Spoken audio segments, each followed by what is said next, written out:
ಶತಮಾನ 21 ಸಹ ನಮ್ಮನ್ನು ಬಿಟ್ಟು ಹೋಗೋ ಪ್ರಾಣ ಎಲ್ಲಿಗೆ ಹೋಗುತ್ತೆಂಬ ಪ್ರಶ್ನೆಗೆ ಆಧುನಿಕ ಲೋಕದಲ್ಲಿ ಉತ್ತರವಿಲ್ಲ. ಆದ್ರೆ ಯುಗ ಯುಗಗಳ ಹಿಂದೆಯೇ ಸಾವಿನ ರಹಸ್ಯವನ್ನ ಋಷಿ ಮುನಿಗಳು ಬಯಲು ಮಾಡಿದ್ದಾರೆ. ಗರುಡ ಪುರಾಣದಲ್ಲಿ ಅದನ್ನು ಉಲ್ಲೇಖಿಸಿದ್ದಾರೆ. 45 ದಿನಗಳ ಆ ರಹಸ್ಯವನ್ನ ಬಯಲು ಮಾಡಿದ್ದಾರೆ. ಹಾಗೆ ಬಯಲಾಗಿರುವ ಸಾವಿನ ನಂತರದ 45 ದಿನಗಳ ರಹಸ್ಯವೇ ನಮ್ಮ ಇಂದಿನ ಹೀಗೂ ಉಂಟೆ. ಗರುಡ ಪುರಾಣದ ಪ್ರಕಾರ ಸಾವಿನ ನಂತರ ಏನಾಗುತ್ತೆ, ನಮ್ಮ ಯಾವ ಯಾವ ತಪ್ಪಿಗೆ ಏನೇನು ಶಿಕ್ಷೆ.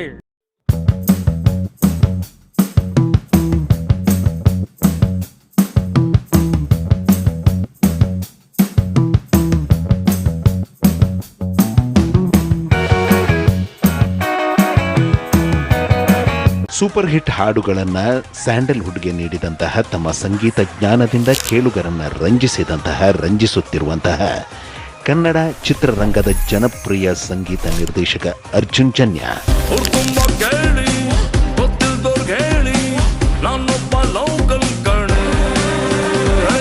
ದಿನದಿಂದ ದಿನಕ್ಕೆ ವಿಭಿನ್ನವಾದ ಸಂಗೀತವನ್ನ ನೀಡುತ್ತಾ ಜನ ಮೆಚ್ಚುಗೆಯನ್ನ ಗಳಿಸುತ್ತಿರುವಂತಹ ಸಂಗೀತ ನಿರ್ದೇಶಕ ಅರ್ಜುನ್ ಜನ್ಯಾರಿಗೆ 2021ರಲ್ಲಿ ಒಂದು ಆಘಾತ ಎದುರಾಗಿ ಬಿಟ್ಟಿತ್ತು. ಆ ಆಘಾತವೇ ತಮ್ಮ ಬೆಳವಣಿಗೆಗೆ ಕಾರಣರಾದ ತಮ್ಮ ಪ್ರೀತಿಯ ಸಹೋದರ ಕಿರಣ್ ರವರು ಕೊರೋನಾ ಆಕ್ರಮಣದಿಂದ ಸಾವನ್ನಪ್ಪಿತು.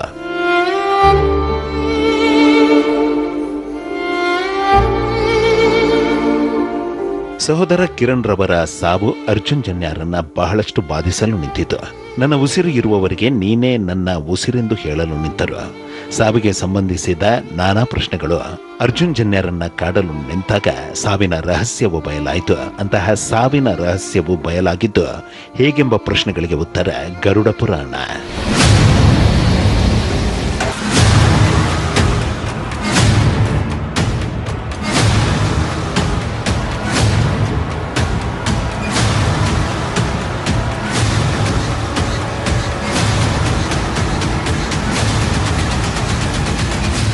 ಸಾವನ್ನಪ್ಪುವಾಗ ದೇಹದಲ್ಲಾಗೋ ಬದಲಾವಣೆಗಳೇನು, ಸತ್ತ ನಂತರ ಆತ್ಮ ಎಲ್ಲಿಗೆ ಹೋಗುತ್ತೆ?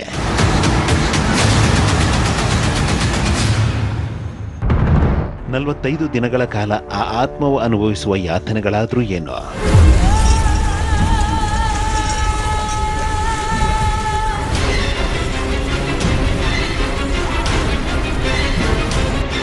ಸತ್ತವರ ಆತ್ಮಕ್ಕೆ ಸದ್ಗತಿ ಕಲ್ಪಿಸಲು ಏನೇನು ಮಾಡಬೇಕೆಂಬ ರಹಸ್ಯಗಳು ಗರುಡ ಪುರಾಣದಿಂದ, ಅದನ್ನು ಪಠಿಸಿದಂತಹ ಕೆಲ ಗುರುಗಳಿಂದ ಬಯಲಾದವ.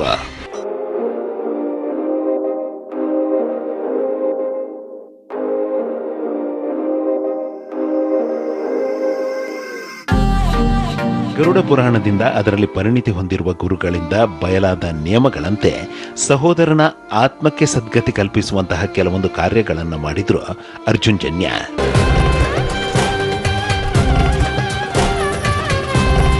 ಸಹೋದರನ ಆತ್ಮಕ್ಕೆ ಸದ್ಗತಿ ಕಲ್ಪಿಸುವಂತಹ ಗರುಡ ಪುರಾಣದಲ್ಲಿ ಉಲ್ಲೇಖಿಸಿರುವಂತಹ ಕಾರ್ಯಗಳನ್ನ ಮಾಡಿದಾಗಿನಿಂದಲೂ ಅರ್ಜುನ್ ಜನ್ಯರಿಗೆ ಸಾವಿನ ನಂತರದ ಸಂಗತಿಗಳು ಮತ್ತಷ್ಟು ಕಾಡಲು ನಿಂತವು. ಹಾಗೆ ಅಂತಹ ಸಂಗತಿಗಳು ಮತ್ತಷ್ಟು ಕಾಡಲು ನಿಂತಾಗ ಅರ್ಜುನ್ ಜನ್ಯ ಗರುಡ ಪುರಾಣವನ್ನ ಮತ್ತಷ್ಟು ಓದಲು ನಿಂತರು.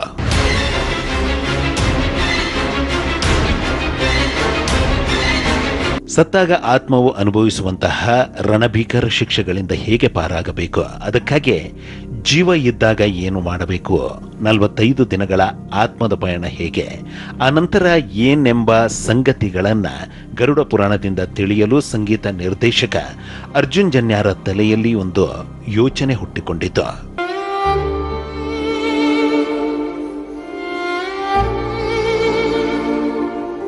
ಹಾಗೆ ಹುಟ್ಟಿಕೊಂಡ ಯೋಚನೆಯೇ ಗರುಡ ಪುರಾಣದಲ್ಲಿನ ಸಾವಿನ ನಂತರದ 45 ದಿನಗಳ ರಹಸ್ಯಕಾರಿ ಸಂಗತಿಗಳನ್ನ, ಸದ್ಗತಿಯನ್ನ ಹೊಂದಲು ಇದ್ದಾಗ ಏನೇನು ಮಾಡಬೇಕೆಂಬುದನ್ನು ಜನರಿಗೆ ತಿಳಿಸಬೇಕೆಂಬುದು.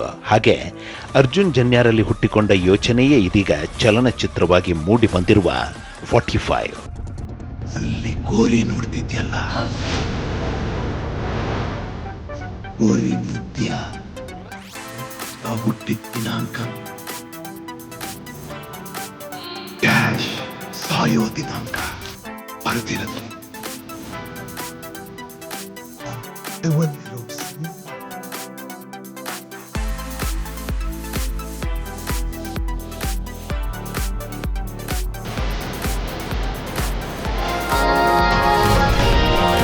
ಇದು ನಾನು ಮಾಡಿದ ಸಿನಿಮಾ ಅಲ್ಲ, ಇದು ನನ್ನ ಕೈಯಲ್ಲಿ ಆ ದೈವ ಶಕ್ತಿನೇ ಮಾಡಿಸಿರೋದು.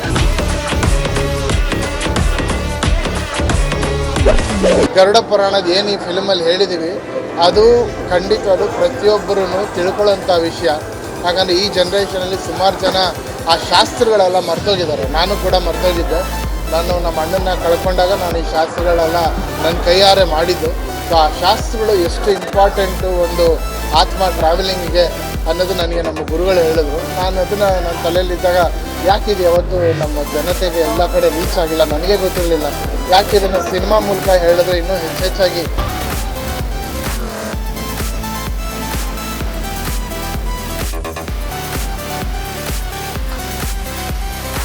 ಇನ್ನು ವೇದವ್ಯಾಸರಿಂದ ಜಗತ್ತಿಗೆ ಬಯಲಾದ ಗರುಡ ಪುರಾಣದಲ್ಲಿ ಉಲ್ಲೇಖಿಸಿರುವ ಆ ರಹಸ್ಯಕಾರಿ ಸಂಗತಿಗಳಾದರೂ ಏನು?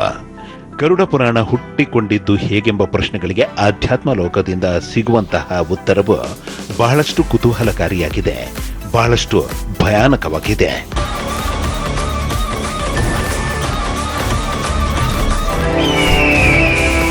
ಗರುಡ ಪಕ್ಷಿಗೂ ಗರುಡ ಪುರಾಣಕ್ಕೂ ಇರುವ ನಂಟೇನೋ?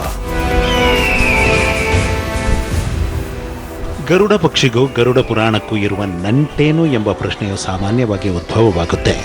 ಅಂತಹ ಪ್ರಶ್ನೆಗೆ ಧರ್ಮ ಗ್ರಂಥಗಳಲ್ಲಿ ಉತ್ತರವಿದೆ.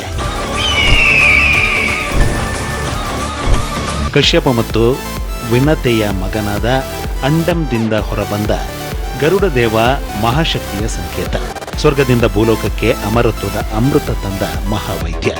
ಚೂಪಾದ ಕೊಕ್ಕನ್ನು ಹೊಂದಿರುವ ಗರುಡ ಏಕಾಗ್ರ ದೃಷ್ಟಿಯನ್ನು ಹೊಂದಿರುವ ಯೋಗಿಯ ಸಂಕೇತ. ಅತಿ ಎತ್ತರಕ್ಕೆ ಹಾರುವ ಪಕ್ಷಿಯಾದ ಇದು ಉನ್ನತ ಮಟ್ಟದಲ್ಲಿ ಯೋಚಿಸುವ ಜ್ಞಾನಿಯ ಸಂಕೇತ.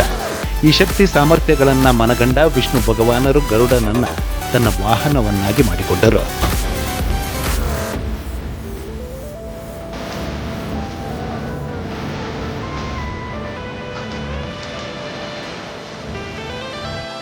ಒಮ್ಮೆ ಗರುಡ ದೇವನು ವಿಷ್ಣುವನ್ನು ತನ್ನ ಮೇಲೆ ಕೂರಿಸಿಕೊಂಡು ಲೋಕ ಸಂಚಾರಕ್ಕೆ ಹೋಗುತ್ತಿದ್ದ ಆ ಸಂದರ್ಭದಲ್ಲಿ ಗರುಡ ದೇವನು ವಿಷ್ಣುವನ್ನು ಆ ಒಂದು ರಹಸ್ಯವನ್ನ ಬಯಲು ಮಾಡಿರೆಂದು ಕೇಳಿಕೊಂಡ. ಆ ರಹಸ್ಯವೇ ಶರೀರದಿಂದ ಜೀವ ಹೊರಟು ಹೋದ ಮೇಲೆ ಆ ಜೀವ ಎಲ್ಲಿಗೆ ಹೋಗುತ್ತೆ ಎಂಬುದು, ಏನಾಗುತ್ತೆ ಎಂಬುದು. ಗರುಡ ದೇವ ವಿನಮ್ರತೆಯಿಂದ ಕೇಳಿದ ಪ್ರಶ್ನೆಗಳಿಗೆ ವಿಷ್ಣು ಭಗವಾನರು ಉತ್ತರಿಸಲು ನಿಂತರು. ಸಾವಿನ ರಹಸ್ಯವನ್ನು ಬಯಲು ಮಾಡಿದರು. ಹಾಗೆ ಬಯಲಾದ ರಹಸ್ಯವೇ ಗರುಡ ಪುರಾಣ.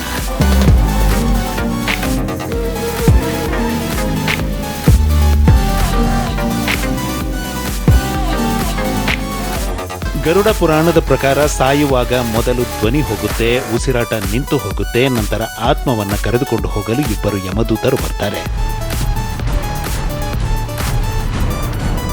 ಆಗ ಯಮದೂತರು ಆತ್ಮಕ್ಕೆ ಯಮಪಾಶ ಹಾಕಿಕೊಂಡು ಯಮಲೋಕಕ್ಕೆ ಕರೆದುಕೊಂಡು ಹೋಗ್ತಾರೆ. ಗರುಡ ಪುರಾಣದ ಪ್ರಕಾರ ಆತ್ಮ ಪವಿತ್ರವಾಗಿದ್ರೆ ದೇವರ ವಾಹನ ಬರುತ್ತೆ, ಆತ್ಮ ಕೆಟ್ಟದ್ದಾಗಿದ್ರೆ ಬೆಂಕಿ ಮತ್ತು ಕತ್ತಲಿನಿಂದ ಕೂಡಿದ ಮಾರ್ಗದಲ್ಲಿ ಹೋಗಬೇಕಾಗುತ್ತೆ. ಮೊದಲನೇ ದಿನ ಯಮದೂತರು ಆತ್ಮವನ್ನ ಎಳೆದುಕೊಂಡು ಯಮಲೋಕವನ್ನ ತಲುಪಿ ಯಮಧರ್ಮರಾಯರ ಮುಂದೆ ನಿಲ್ಲಿಸುತ್ತಾರೆ. ಯಮಧರ್ಮರಾಯರ ಆಜ್ಞೆಯಂತೆ ಮತ್ತೆ ಯಮದೂತರು ಆತ್ಮವನ್ನ ಭೂಮಿಗೆ ಬಿಡುತ್ತಾರೆ, ತನ್ನ ಮನೆಗೆ ಬಿಡುತ್ತಾರೆ.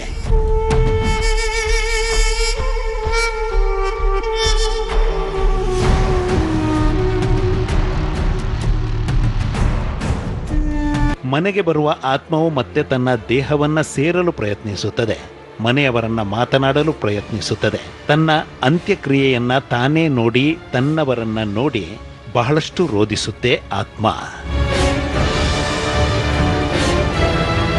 ಗರುಡ ಪುರಾಣದ ಪ್ರಕಾರ 12 ದಿನ ಅಂದ್ರೆ ಪಿಂಡ ಬಿಡುವವರೆಗೆ ಆ ಆತ್ಮ ತನ್ನ ಮನೆಯಲ್ಲಿ ತಮ್ಮವರೊಂದಿಗೆ ಇರುತ್ತೆ. ಪಿಂಡವನ್ನು ಬಿಟ್ಟಾದ ಮೇಲೆ ಅಂದರೆ 13ನೇ ದಿನ ಮತ್ತೆ ಯಮದೂತರು ಬರುತ್ತಾರೆ, ಆತ್ಮವನ್ನು ಮತ್ತೆ ಎತ್ತಿಕೊಂಡು ಹೋಗುತ್ತಾರೆ. ಒಂದು ವೇಳೆ ಸ್ವರ್ಗ ಪ್ರಾಪ್ತಿಯಾದರೆ ಯಮಲೋಕದ ಉತ್ತರ ಬಾಗಿಲಿನ ಕಡೆಗೆ ಸಾಗುವ ಪಯಣ ಸುಗಮವಾಗಿರುತ್ತೆ, ಆರಾಮದಾಯಕವಾಗಿರುತ್ತೆ.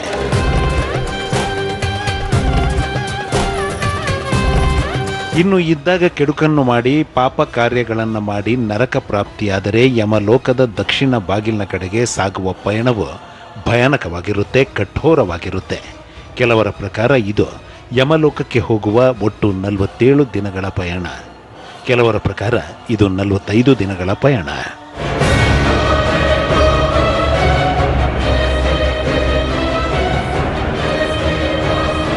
ಯಮಲೋಕದ ಕಡೆಗೆ ಸಾಗುವ 45 ದಿನಗಳ ಪಯಣವು ಅತಿ ಭಯಾನಕವಾಗಿರುತ್ತೆ, ದಾರುಣವಾಗಿರುತ್ತೆ. ಸುಡುವ ಕೆಂಡಗಳ ಮೇಲೆ ಪಯಣ, ಬೆಂಕಿಯ ನದಿಯಲ್ಲಿ ಪಯಣ.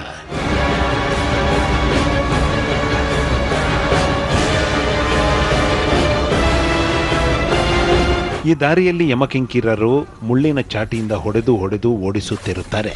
ನಾನಾ ರೀತಿಯ ಶಿಕ್ಷೆಗಳನ್ನು ನೀಡುತ್ತಾರೆ. ಉಗ್ರ ರೂಪದ ನಾಯಿಗಳು ಅಟ್ಟಿಸಿಕೊಂಡು ಬರುತ್ತವೆ, ಕಚ್ಚುತ್ತವೆ.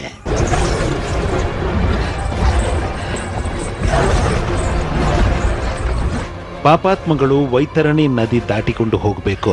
ಈ ನದಿ ಗಂಗೆಯ ರೌದ್ರ ರೂಪ. ಇಲ್ಲಿ ನೀರಿನ ಬದಲು ರಕ್ತ ಮತ್ತು ಕೀವು ಹರಿಯುತ್ತೆ. ಬೆಂಕಿಯ ಹೊಗೆ ಇರುತ್ತೆ. ಅಪಾರ ಪ್ರಮಾಣದ ವಿಷ ಜಂತುಗಳು ಇರುತ್ತವೆ.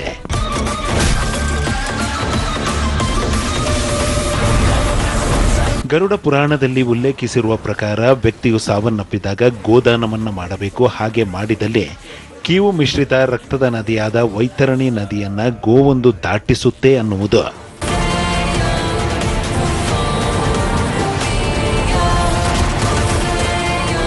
ಯಮಲೋಕದ ಹಾದಿಯಲ್ಲಿ 45 ದಿನಗಳ ಕಾಲ ಇಂತಹ ನರಕ ಯಾತನೆಯನ್ನ ಅನುಭವಿಸಿದ ನಂತರ ಯಮಲೋಕದ ದಕ್ಷಿಣದ ಬಾಗಿಲು ಸಿಗುತ್ತೆ. ಇನ್ನು ಯಮಲೋಕದ ದಕ್ಷಿಣದ ಬಾಗಿಲಿನ ಮೂಲಕ ಹಾದು ಹೋದಾಗ ಯಮಧರ್ಮರಾಯರು ಕಾಣಿಸಿಕೊಳ್ಳುತ್ತಾರೆ.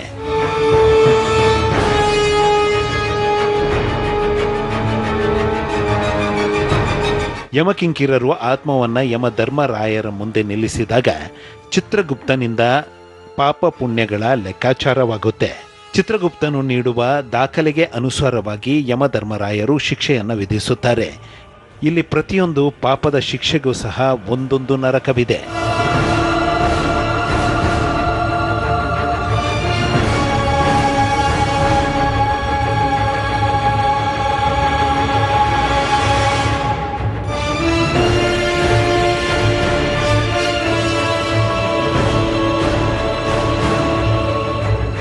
ಇನ್ನು ಮನುಷ್ಯ ಜೀವಂತವಾಗಿದ್ದಾಗ ಎಸಗುವ ಅಕ್ರಮಗಳು, ಅಪಚಾರಗಳು ಒಂದಲ್ಲ ಎರಡಲ್ಲ. ಬಲವಿದೆ ಅಂತ ಹೇಳಿ ಬಲಹೀನರನ್ನು ಹೆದರಿಸುವುದು, ಬುದ್ಧಿ ಇದೆ ಅಂತ ಹೇಳಿ ಕುತಂತ್ರಗಳನ್ನು ಮಾಡುವುದು, ಆಸ್ತಿಯನ್ನು ದೋಚುವುದು, ಅಧಿಕಾರ ಇದೆ ಅಂತ ಹೇಳಿ ಹಣ ಮಾಡಲು ನಾನಾ ಮಾರ್ಗಗಳನ್ನು ಹಿಡಿಯುವುದು, ಅದಕ್ಕಾಗಿ ಸಾಮಾನ್ಯರು ಹಿಂಸೆಗೊಳಗಾಗುವಂತೆ ಮಾಡುವುದು.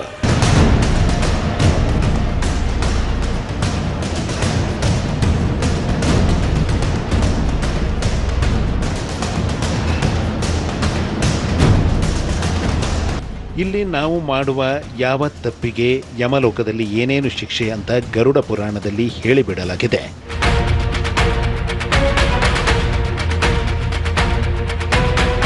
ಇನ್ನು ಸಾವನ್ನಪ್ಪಿ ಮತ್ತೆ ಬದುಕುಳಿದ ಕೆಲ ಜನರು ಯಮಲೋಕದ ಬಗ್ಗೆ ಹೇಳೋದೇನೋ.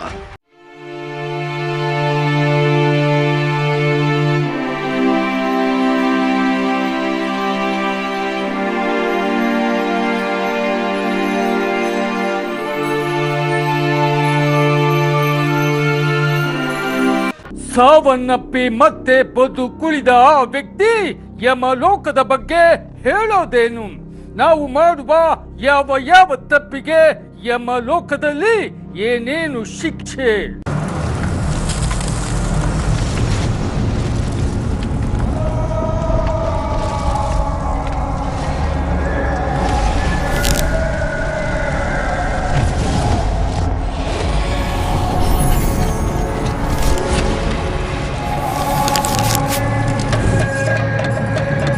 ನಲವತ್ತೈದು ದಿನಗಳಲ್ಲಿ ಯಮಲೋಕದ ಹಾದಿಯನ್ನು ಕ್ರಮಿಸಿದ ನಂತರ, ಯಮಲೋಕವನ್ನು ಸೇರಿದ ನಂತರ ಪಾಪ ಪುಣ್ಯಗಳ ಆಧಾರದ ಮೇಲೆ ಯಮಧರ್ಮರಾಯರು ಶಿಕ್ಷೆ ವಿಧಿಸಿದ ನಂತರ ಆರಂಭವಾಗುತ್ತೆ ಭಯಾನಕವಾದ ಶಿಕ್ಷೆ. ಗರುಡ ಪುರಾಣದ ಪ್ರಕಾರ ಇಲ್ಲಿದೆ 84 ಲಕ್ಷ ನರಕಗಳು. ಅದರಲ್ಲಿ 21 ಪ್ರಮುಖ.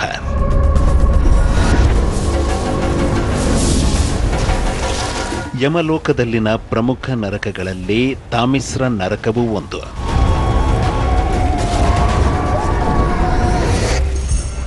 ಇರುವಂತಹ ಅಧಿಕಾರವನ್ನ ಬಳಸಿ, ತೋಳ್ಬಲವನ್ನ ಬಳಸಿ ಅನ್ಯರ ಆಸ್ತಿಗಳನ್ನ, ಅನ್ಯರ ಐಶ್ವರ್ಯವನ್ನ ಲಪಟಾಯಿಸುವಂತಹ ಜನರನ್ನ, ಮಕ್ಕಳನ್ನ ಅಪಹರಿಸುವ ಜನರನ್ನ, ಅನ್ಯ ಸ್ತ್ರೀಯರನ್ನ ಅಪಹರಿಸುವ ಜನರನ್ನ ಯಮಧರ್ಮರಾಯ ತಾಮಿಸ್ರ ನರಕಕ್ಕೆ ದೂಡುತ್ತಾರೆ.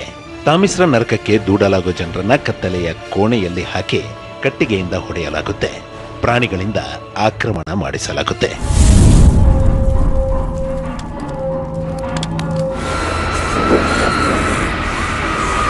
ದೌರ್ಜನ್ಯದಿಂದ ಸ್ತ್ರೀಯರ ಆಭರಣವನ್ನ ದೋಚುವ, ಹಣವನ್ನ ದೋಚುವ, ಸ್ಕೀಮ್ಗಳನ್ನ ಮಾಡಿ ಮೋಸದೊಂದಿಗೆ ಮಹಿಳೆಯರ ಹಣವನ್ನ ದೋಚುವ, ಪತಿಗೆ ಮೋಸ ಮಾಡಿ ಅನ್ಯರೊಂದಿಗೆ ಸಂಪರ್ಕ ಇಟ್ಟುಕೊಳ್ಳುವ ಮಹಿಳೆಯರಿಗೆ, ಪತ್ನಿಗೆ ಮೋಸ ಮಾಡಿ ಅನ್ಯರೊಂದಿಗೆ ಸಂಪರ್ಕ ಇಟ್ಟುಕೊಳ್ಳುವ ಪತಿಗೆ ಯಮಧರ್ಮರಾಯರು ಆ ಒಂದು ನರಕಕ್ಕೆ ದೂಡುತ್ತಾರೆ. ಆ ನರಕವಾದ್ರೂ ಯಾವುದು ಅಂದ್ರೆ ಅಂಧ ತಾಮಿಸ್ರ ನರಕ.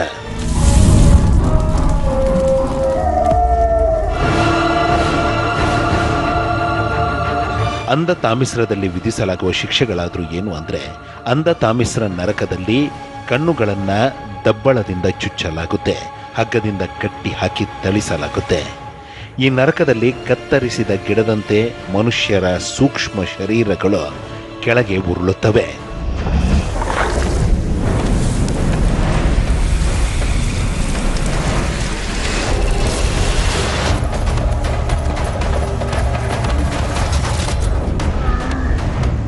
ಅನ್ಯರ ಆಸ್ತಿಯನ್ನು ಕಬಳಿಸಿ ಹಣ ಮಾಡುವಂಥವರಿಗೆ, ಆ ಮೂಲಕ ಸಿರಿವಂತರಾಗುವ ಜನರಿಗೆ, ಇತರೆ ಪ್ರಾಣಿಗಳನ್ನು ಕೊಂದು ತಮ್ಮ ಕುಟುಂಬಗಳನ್ನು ಪೋಷಿಸಿಕೊಳ್ಳುವಂತಹ ಜನರಿಗೆ ಯಮಲೋಕದಲ್ಲಿ ಒಂದು ನರಕವನ್ನು ನಿರ್ಧರಿಸಲಾಗಿದೆ.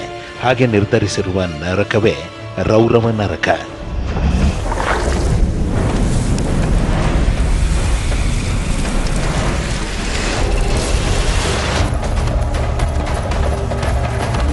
ಗರುಡ ಪುರಾಣದ ಪ್ರಕಾರ ರೌರವ ನರಕದಲ್ಲಿ ವಿಧಿಸಲಾಗುವಂತಹ ಶಿಕ್ಷೆಯಾದರೂ ಏನು ಅಂದರೆ, ಅಂತಹ ಪಾಪಗಳನ್ನ ಎಸಗಿದ ಪಾಪಿಗಳಿಗೆ ಇಲ್ಲಿ ರೂರು ಎನ್ನುವ ವಿಷ ಜಂತುಗಳಿಂದ ಕಚ್ಚಿಸಲಾಗುತ್ತೆ. ವಿಷ ಸರ್ಪಗಳು ತುಂಬಿರೋ ಕೊಠಡಿಗೆ ಅಂಥವರನ್ನ ಎಸೆಯಲಾಗುತ್ತೆ. ಮುಂದಿನ ಜನ್ಮ ಸಿಗುವವರೆಗೆ ಇಲ್ಲಿ ವಿಷ ಜಂತುಗಳು ಪ್ರತಿಕ್ಷಣವೂ ಕಚ್ಚುತ್ತಲೇ ಇರುತ್ತವೆ.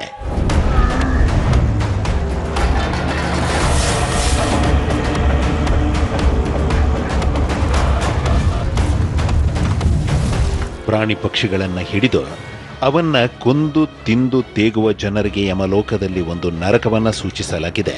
ಹಾಗೆ ಸೂಚಿಸಲಾಗಿರುವ ನರಕ ಲೋಕವೇ ಕುಂಭಿಪಾಕ.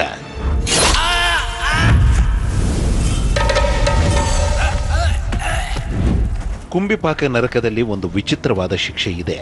ಹಾಗಿರುವ ವಿಚಿತ್ರ ಶಿಕ್ಷೆಯೇ ಕುದಿಯುತ್ತಿರುವ ಎಣ್ಣೆಯಲ್ಲಿ ಅಂತಹ ಪಾಪಿಗಳನ್ನ ಎಸಗಿರುವ ಜನರನ್ನ ಹಾಕುವುದು, ಕುದಿಸುವುದು.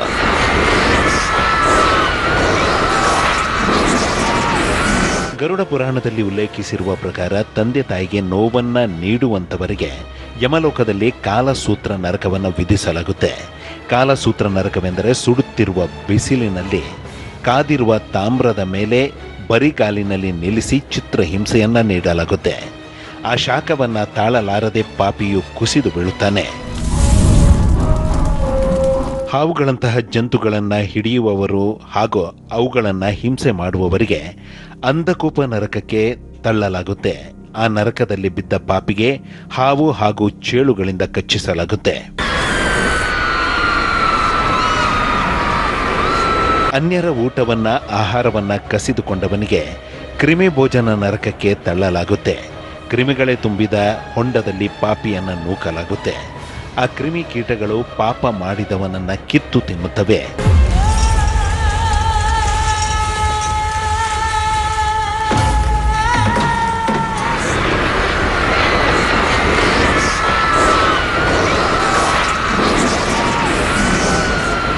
ಗರುಡ ಪುರಾಣದ ಪ್ರಕಾರ ಇಲ್ಲಿ ಪ್ರತಿಯೊಂದು ತಪ್ಪಿಗೂ ಒಂದು ನರಕವಿದೆ. ಆ ನರಕದಲ್ಲಿ ನರಳಿ ನರಳಿ ರೋಧಿಸುವಂತಹ ಶಿಕ್ಷೆಯನ್ನು ವಿಧಿಸಲಾಗುತ್ತೆ.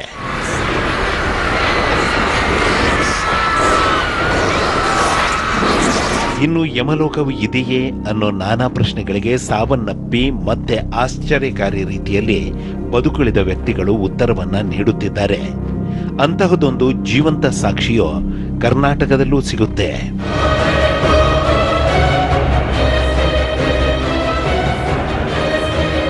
ಕರ್ನಾಟಕದಲ್ಲಿ ಅಂತಹ ವಿಚಿತ್ರವು ಸಂಭವಿಸಿರೋದಾದ್ರೂ ಎಲ್ಲಿ ಅಂದ್ರೆ ಮೈಸೂರು ಜಿಲ್ಲೆ KR ನಗರ ತಾಲೂಕಿನ ಬೀರನಹಳ್ಳಿಯಲ್ಲಿರುವ ಈ ಮನೆಯಲ್ಲಿ.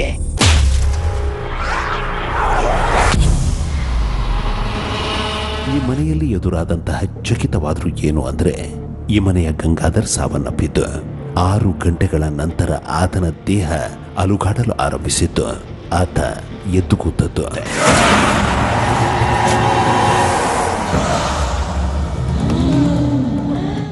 ನಾಲ್ಕು ಜನದಲ್ಲಿ ಒಬ್ಬ ಹೊಂಟೋನಲ್ಲ ಅಂತ ದುಃಖ. ಇನ್ನೇನು ಮಾಡ್ತೀನಿ, ಸತ್ ಮೇಲೆ ಇನ್ನು ಮಡಿಕೊಳಕಾಯ್ತದ ಸಂಕಟ ಆದರೂ. ಸಾವನ್ನಪ್ಪಿ 6 ಗಂಟೆಗಳು ಕಳೆದ ನಂತರ ಎದ್ದು ಕುಳಿತ ಈ ಮನೆಯ ಆ ಗಂಗಾಧರ್ ಯಾರು ಅಂದ್ರೆ ಇವರೇ ಆ ಗಂಗಾಧರ್. 6 ಗಂಟೆಗಳ ಕಾಲ ನಿಮ್ಮ ದೇಹದಲ್ಲಿ ಉಸಿರು ಇರಲಿಲ್ಲ.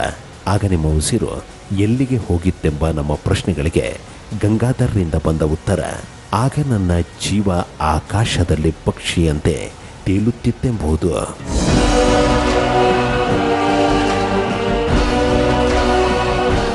ನನ್ನ ಜೀವ ಆಕಾಶದಲ್ಲಿ ಅದೊಂದು ರೀತಿ ಹಾರಾಡ್ತಾ ಇತ್ತು. ಆ ಸಮಯದಲ್ಲಿ ಕೆಲವರು ನನ್ನ ಹಿಡಿದ್ರು. ಆಗ ಅಲ್ಲಿಗಾಗಲೇ ಸಾವನ್ನಪ್ಪಿದ ನಮ್ಮ ತಂದೆಯವರು ಬಂದು ಅವರನ್ನ ಬೇಡಲು ನಿಂತರು. ನನ್ನನ್ನ ಬಿಡಿಸಲು ಮುಂದಾದರು. ನಮ್ಮ ತಂದೆಯ ಒತ್ತಾಯಕ್ಕೆ ಮಣಿದ ಅವರು ನನ್ನನ್ನ ಬಿಟ್ಟು ಬಿಟ್ಟರು, ನನ್ನನ್ನ ತಳ್ಳಿಬಿಟ್ಟರು.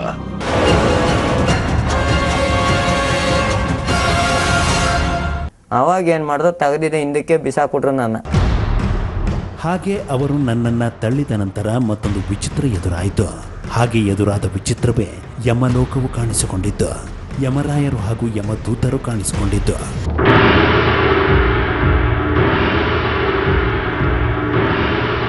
ಯಮರಾಯರ ಆಜ್ಞೆಯಂತೆ ಯಮದೂತರು ನನ್ನ ಹಿಡಿಯಲು ಮುಂದಾದರು. ಮತ್ತೆ ನನ್ನ ತಂದೆಯವರು ಕಾಣಿಸಿಕೊಂಡರು. ಒಂದು ಕಡೆ ಯಮದೂತರು ನನ್ನನ್ನು ಹಿಡಿದು ಎಳೆಯುತ್ತಿದ್ದಾರೆ. ನಾನು ಬೇಡವೆಂದು ಹೇಳುತ್ತಿದ್ದೇನೆ, ಕೂಗುತ್ತಿದ್ದೇನೆ. ಅಂತಹ ಅನುಭವ ಗಂಗಾಧರ್ರ ಆತ್ಮಕ್ಕೆ ಆದ ನಂತರ ಇತ್ತ ಗಂಗಾಧರ್ ದೇಹದಿಂದ ಕಿರುಚಾಟವು ಕೇಳಲು ಆರಂಭಿಸಿತು. ಜೋರಾದ ಉಸಿರಾಟ. 6 ಗಂಟೆಗಳ ನಂತರ ಗಂಗಾಧರ್ ಮತ್ತೆ ಬದುಕಿ ಉಳಿದು ಬಿಟ್ಟರು. ಯಮದೂತ ಮೇಲೆ ಕೂತಿರೋನು, ಅಷ್ಟೆತ್ರ ಬಸವಣ್ಣ ಥರ ಕೂತಿರ್ತಾರಲ್ಲ ಆ ಥರ ಕೂತಿರೋರು. ಯಾವಾಗ ಇವರು ಇದು ಮಾಡಿ ನೆಲ ಕಚ್ಕೊಂಡೆ ಆಮೇಲಿಂದವ ಜೀವ ಪ್ರಜ್ಞೆ ಬಂದ ಮೇಲೆ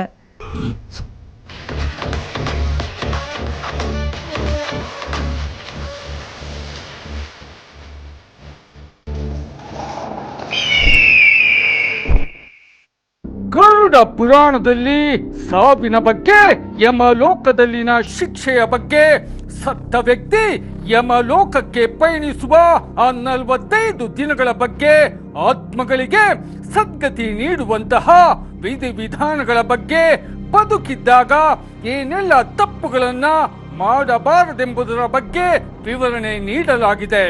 ಇನ್ನು 45 ದಿನಗಳ ಆ ಪಯಣದಲ್ಲಿ ಎದುರಾಗುವಂತಹ ಭಯಾನಕತೆಯು ನಮ್ಮಲ್ಲಿ ಒಂದು ಪ್ರಶ್ನೆಯನ್ನ ಮೂಡಿಸುತ್ತೆ.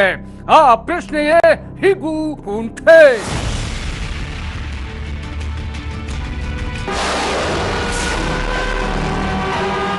ದೇಹದಿಂದ ಪ್ರಾಣ ಹೋದ್ಮೇಲೆ ಏನಾಗುತ್ತೆ ಈ ಪ್ರಶ್ನೆ ಅಲ್ವಾ ನಮ್ಮೆಲ್ಲರನ್ನೂ ಒಂದಲ್ಲೊಂದ್ಸಲ ಕಾಡುತ್ತೆ. ಖಂಡಿತ. ಎಷ್ಟೇ ಸೈನ್ಸ್ ಮುಂದುವರೆದ್ರು ಈ ಪ್ರಶ್ನೆಗೆ ಇವತ್ತಿಗೂ ಒಂದು ಖಚಿತವಾದ ಉತ್ತರ ಅಂತ ಸಿಕ್ಕಿಲ್ಲ. ನಿಜ. ಆದ್ರೆ ಸಾವಿರಾರು ವರ್ಷಗಳ ಹಿಂದೆಯೇ ನಮ್ಮ ಋಷಿಮುನಿಗಳು ಗರುಡ ಪುರಾಣದಲ್ಲಿ ಈ ಸಾವಿನ ರಹಸ್ಯದ ಬಗ್ಗೆ ಸಾಕಷ್ಟು ವಿಚಾರಗಳನ್ನ ಬಿಚ್ಚಿಟ್ಟಿದ್ದಾರೆ ಅಂತ ನಮ್ಮ ಆಕರಗಳು ಹೇಳ್ತವೆ. ಹೌದು. ಇವತ್ತು ನಾವು ಈ ಒಂದು ಆಳವಾದ ವಿಷಯದ ಬಗ್ಗೆ ಮಾತಾಡೋಕೆ ಒಂದು ಇತ್ತೀಚಿನ ಘಟನೆನೇ ಮುಖ್ಯ ಕಾರಣ. ಹೌದು. ಕನ್ನಡದ ಪ್ರಸಿದ್ಧ ಸಂಗೀತ ನಿರ್ದೇಶಕ ಅರ್ಜುನ್ ಜನ್ಯ ಅವರ ಜೀವನದಲ್ಲಿ ನಡೆದ ಒಂದು ದೊಡ್ಡ ದುರಂತ. 2021 ಅಲ್ವಾ? ಹೌದು. ಅವರ ಸಹೋದರ ಕಿರಣ್ ಅವರು ಕೊರೋನಾದಿಂದ ತೀರ್ಕೊಂಡ್ರು. ಹೌದು. ಅದು ಅವರಿಗೆ ಬೆನ್ನೆಲುಬಾಗಿ ನಿಂತಿದ್ದ ತಮ್ಮನನ್ನು ಕಳೆದುಕೊಂಡ ದೊಡ್ಡ ಆಘಾತ. ಆ ಘಟನೆಯಿಂದ ಅವರಿಗೆ ತುಂಬಾನೇ ನೋವಾಗಿತ್ತು. ತಮ್ಮನ ಸಾವಿನ ನಂತರ ಸತ್ತ ಮೇಲೆ ಆತ್ಮ ಎಲ್ಲಿಗೆ ಹೋಗುತ್ತೆ, ಏನಾಗುತ್ತೆ ಅನ್ನೋ ಪ್ರಶ್ನೆಗಳು ಅವರನ್ನು ಇನ್ನಿಲ್ಲದಂತೆ ಕಾಡೋಕೆ ಶುರು ಮಾಡಿದ್ವು. ನಿಜ. ಆ ಹುಡುಕಾಟದಲ್ಲೇ ಅವರು ಗರುಡ ಪುರಾಣದ ಬಗ್ಗೆ ಆಳವಾಗಿ ಓದೋಕೆ ಶುರು ಮಾಡಿದ್ದು. ತಮ್ಮ ಸಹೋದರನ ಆತ್ಮಕ್ಕೆ ಸದ್ಗತಿ ಸಿಗ್ಲಿ ಅಂತ ಶಾಸ್ತ್ರದಲ್ಲಿ ಹೇಳಿದಾಗೆ ಎಲ್ಲಾ ಕಾರ್ಯಗಳನ್ನು ಮಾಡಿದ್ರು ಅಂತಾನೂ ಕೇಳಿದ್ದೆ. ಹೌದು. ಆ ಅನುಭವ ಅವರನ್ನು ಎಷ್ಟು ಪ್ರಭಾವಿಸ್ತು ಅಂದ್ರೆ ಅದನ್ನೇ ಇಟ್ಕೊಂಡು 45 ಅಂತ ಒಂದು ಸಿನಿಮಾ ಮಾಡಕ್ ಹೊಟ್ರು. ಅವರೇ ಒಂದ್ ಕಡೆ ಹೇಳ್ತಾರೆ, ಏನಂತ? ಸಮಾಧಿ ಮೇಲೆ ಹುಟ್ಟಿದ ದಿನಾಂಕ ಮತ್ತೆ ಸತ್ತ ದಿನಾಂಕದ ಮಧ್ಯೆ ಒಂದು ಸಣ್ಣ ಡ್ಯಾಶ್ ಇರುತ್ತೆ ನೋಡಿ, ಅದೇ ನಮ್ಮ ಪೂರ್ತಿ ಜೀವನ ಅಂತ. ವಾಹ್, ಎಷ್ಟು ಆಳವಾದ ಮಾತು. ಹಾಗಾದ್ರೆ ಇವತ್ತಿನ ನಮ್ಮ ಚರ್ಚೆಯ ದಾರಿ ಸ್ಪಷ್ಟವಾಯಿತು. ಖಂಡಿತ. ಅರ್ಜುನ್ ಜನ್ಯ ಅವರ ಅನುಭವ, ಗರುಡ ಪುರಾಣ ಮತ್ತೆ ಸಾವಿನ ನಂತರದ ಆ 45 ದಿನಗಳ ಆತ್ಮದ ಪಯಣ, ಇದೆಲ್ಲದರ ಬಗ್ಗೆ ಆಳವಾಗಿ ಚರ್ಚೆ ಮಾಡೋಣ. ಸರಿ, ಶುರು ಮಾಡೋಣ. ಮೊದಲಿಗೆ ಈ ಗರುಡ ಪುರಾಣ ಇದು ಹುಟ್ಕೊಂಡಿದ್ದು ಹೇಗೆ? ಇದರ ಹಿನ್ನೆಲೆ ಏನು? ಯಾಕಂದ್ರೆ ವಿಷ್ಣುವಿನ ವಾಹನವಾದ ಗರುಡನ ಹೆಸರಲ್ಲೇ ಈ ಪುರಾಣ ಇರೋದು ಒಂದು ಕುತೂಹಲ. ಅದರ ಹಿನ್ನೆಲೆನೇ ಒಂದು ಸುಂದರವಾದ ಕಥೆ. ಪುರಾಣಗಳ ಪ್ರಕಾರ ಗರುಡ ಕೇವಲ ಒಂದು ಪಕ್ಷಿಯಲ್ಲ, ಅವನು ಮಹಾಶಕ್ತಿಯ ಜ್ಞಾನದ ಸಂಕೇತ. ಅವನ ಸಾಮರ್ಥ್ಯ, ವೇಗ ಮತ್ತೆ ವಿಷ್ಣು ಭಕ್ತಿಗೆ ಮೆಚ್ಚಿ ವಿಷ್ಣು ಅವನನ್ನು ತನ್ನ ವಾಹನವನ್ನಾಗಿ ಮಾಡ್ಕೊಂಡ. ಸರಿ. ಹೀಗೆ ಒಂದು ದಿನ ವಿಷ್ಣುವನ್ನೂ ಹೊತ್ತು ಲೋಕ ಸಂಚಾರ ಮಾಡುವಾಗ ಗರುಡನ ಮನಸ್ಸಲ್ಲಿ ಒಂದು ದೊಡ್ಡ ಪ್ರಶ್ನೆ ಹುಟ್ಕೊಳ್ಳುತ್ತೆ. ಓಕೆ. ಅವನು ತುಂಬಾನೇ ವಿನಯದಿಂದ ವಿಷ್ಣುವಿನ ಹತ್ರ ಕೇಳ್ತಾನೆ, ಸ್ವಾಮಿ, ಈ ದೇಹದಿಂದ ಜೀವ ಹೋದ್ಮೇಲೆ ಮುಂದೇನು? ಆ ಆತ್ಮ ಎಲ್ಲಿಗ್ ಹೋಗತ್ತೆ? ಅದರ ಕಥೆ ಏನು ಅಂತ. ಆಹಾ, ಅಂದ್ರೆ ಆ ಒಂದು ಕುತೂಹಲದ ಪ್ರಶ್ನೆಯೇ ಗರುಡ ಪುರಾಣಕ್ಕೆ ಅಡಿಪಾಯ ಹಾಕಿದ್ದು. ನಿಖರವಾಗಿ ಗರುಡನ ತಿಳ್ಕೋಬೇಕು ಅನ್ನೋ ಆಸೆಗೆ ಉತ್ತರವಾಗಿ ವಿಷ್ಣು ಸಾವಿನ ನಂತರದ ಜಗತ್ತಿನ ರಹಸ್ಯಗಳನ್ನ ಒಂದೊಂದಾಗಿ ವಿವರಿಸೋಕೆ ಶುರು ಮಾಡ್ದ. ವಿಷ್ಣು ನೀಡಿದ ಆ ವಿವರಣೆಯೇ ಮುಂದೆ ಗರುಡ ಪುರಾಣ ಅಂತ ಪ್ರಸಿದ್ಧವಾಯಿತು. ಹೌದು. ಹಾಗಾದ್ರೆ ಆ ಪುರಾಣದಲ್ಲಿ ಹೇಳಿರೋ ಪ್ರಕಾರ ಸಾಯೋ ಸಮಯದಲ್ಲಿ ನಿಖರವಾಗಿ ಏನಾಗುತ್ತೆ?